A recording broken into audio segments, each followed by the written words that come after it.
Welcome to my YouTube channel. In this video, we are going to discuss about the recursion function. Okay, so the previous video we discussed about the function.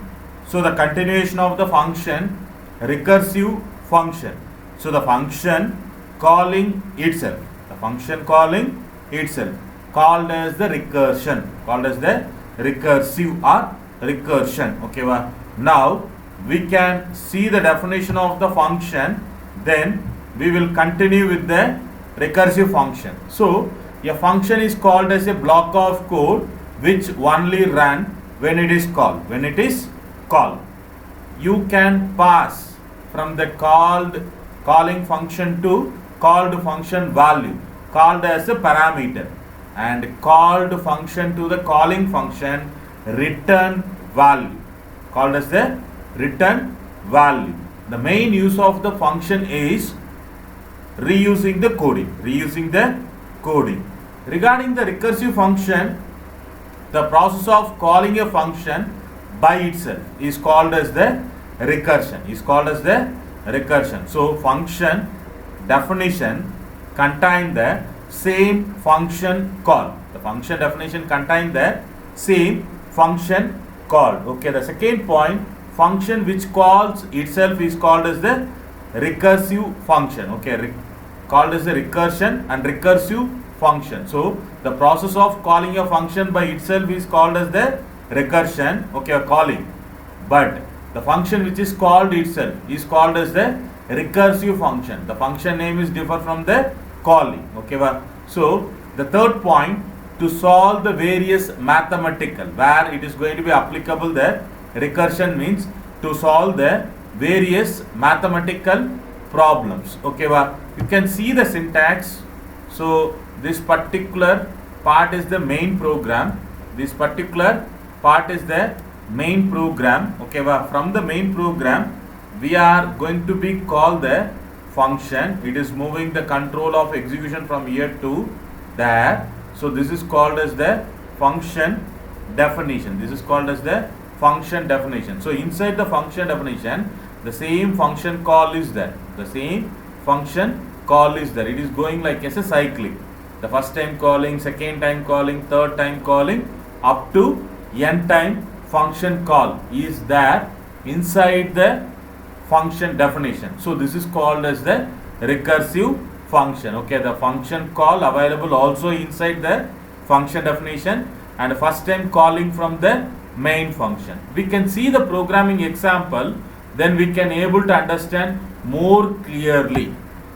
So you can see this is an example program of the factorial calculation. So you know the normal mathematical factorial calculation. If you want to do the 3 factorial, that means 3 into 2 into 1. Okay, if you want to know the factorial of 5, so 5 into 4 into 2 into 1.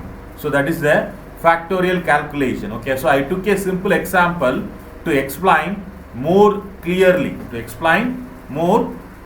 Okay, so as usually integer it include stdio.h, conio.h, long factorial integer. So this is called as the function declaration. Okay, the next line, integer main open bracket, I declared the variable of n and I declared the variable of f belong to the long and belong to the integer. Clear screen. Then printf, enter an integer to find its factorial.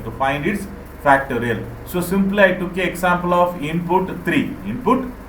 Okay, after entering the value of 3, it is scanned by the scanf statement. Then I am checking the condition. If condition n is always, okay, lesser than 0. N means now I entered 3 is lesser than 0. Condition is fail.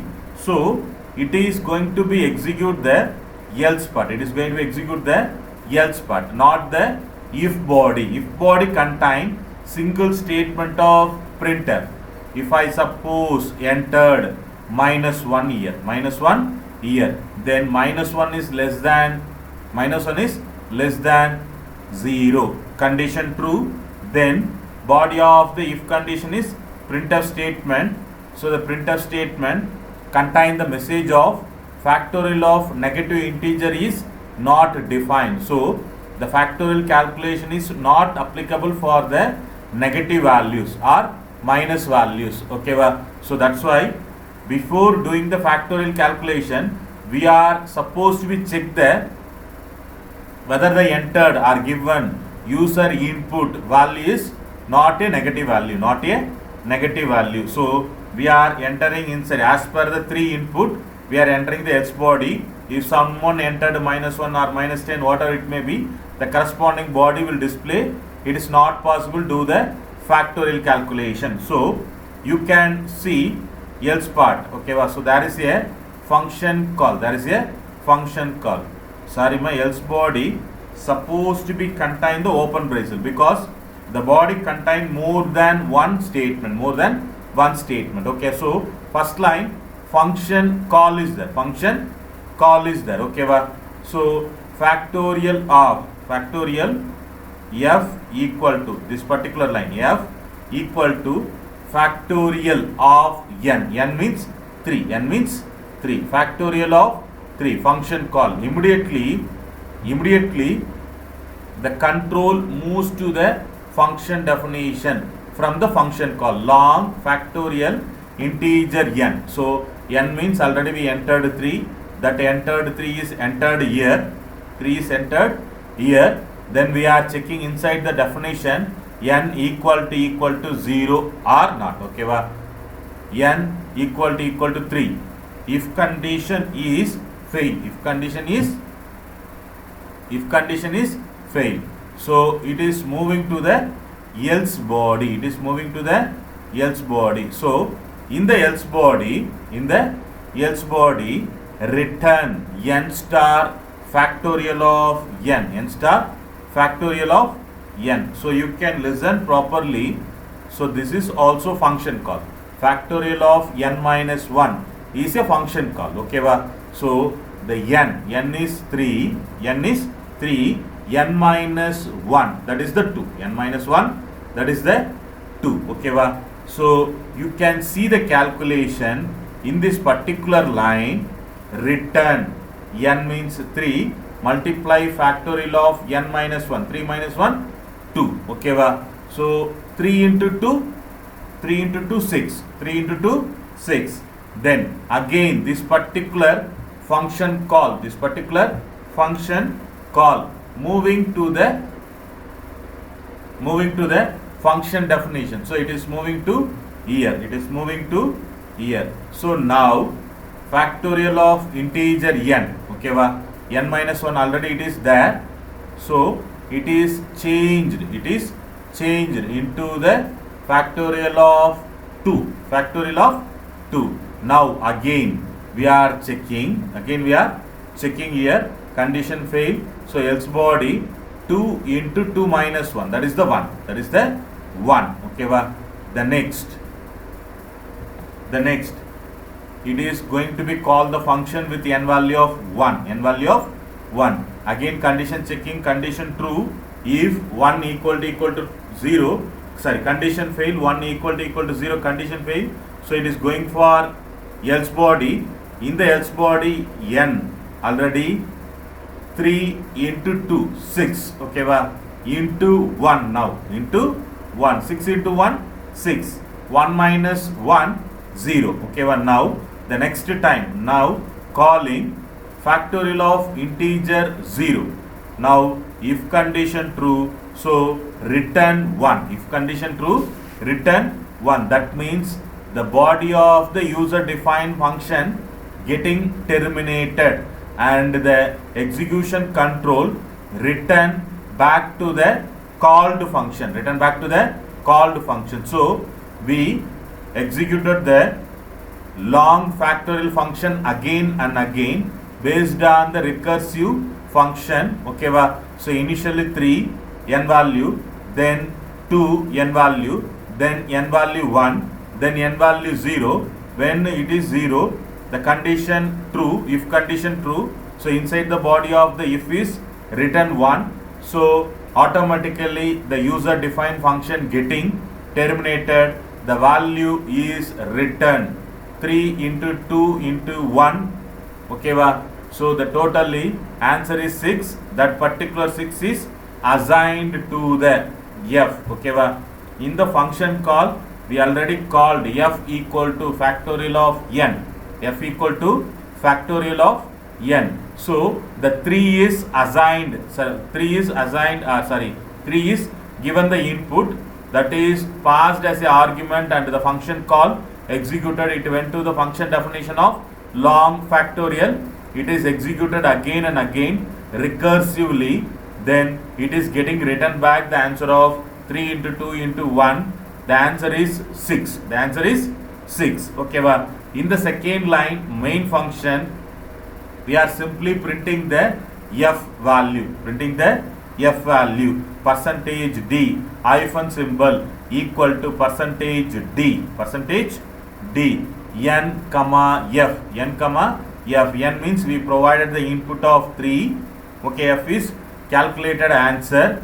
So it is going to be displaying 3 hyphen equal to 6. 3 hyphen equal to 6. Okay, so that is the answer. That is the answer. We can see the execution in the turbo C.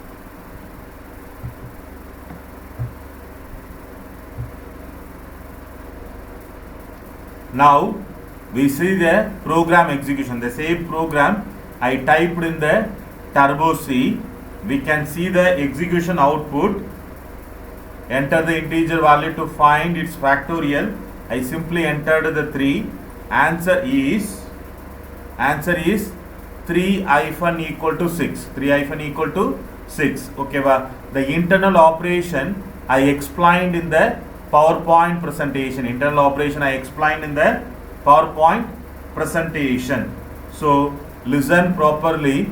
The factorial calculation means if we enter the n value, so n minus 1 in n into n minus 1 into n minus 2 into n minus 3 and so on. Okay, so multiplication of all the numbers. Multiplication of all the numbers deducted with 1 for each and every numbers until 1. Until 1. Okay, so that is the factorial calculation. So I entered the integer 3.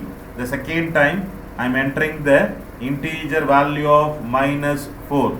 Now we got the answer of factorial of negative integer is not defined. So according to the if condition, after giving the input, we are checking the given number is what?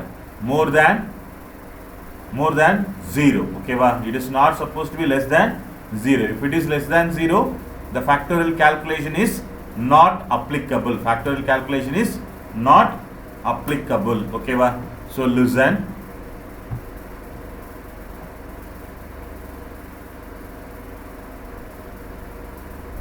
Listen this particular program. I explained step by step how the function is executed one after another. Okay, thank you. Thank you for watching my video. If you have any queries, please post in the comment box. Do the subscribe my channel, like my videos, click the notification bell icon and share my videos. Thank you. Thank you for watching.